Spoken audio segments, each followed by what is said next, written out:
In this video, I'm going to continue to show you how to round decimals to the nearest tenth with two more examples. So you're going to notice that we have 237 and 481 thousandths as our first value. If I'm rounding to the nearest tenth space, then what I need to do for my nearest tenths place is to identify it. So the first thing I notice is that I have a 4 in the tenths place.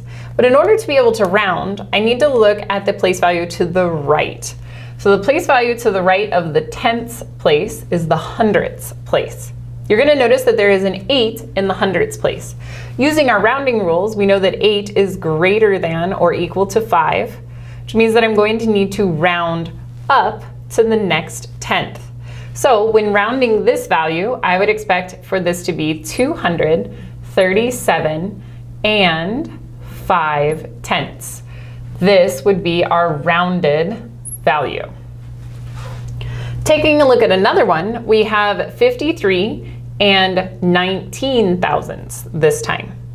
Now remember, we're still rounding to the nearest tenths place. So the first thing that I want to do is identify the tenths place.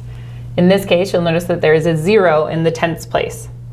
Not to worry, we're going to look right next door, in other words, to the right of our place value of tenths to the hundredths place.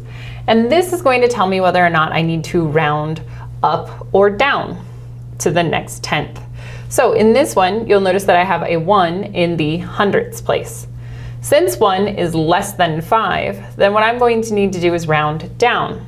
Now, this might be a little confusing since we already have a 0 here. How much more can I do to round down? Well, to be honest with you, I actually end up just losing the rest of my decimal values. So I'm rounding everything down. In other words, I should be closest to 53. Now, if you would like, you can always put 53.0 if it makes it make a little bit more sense to you. It doesn't hurt the number, it doesn't change its value.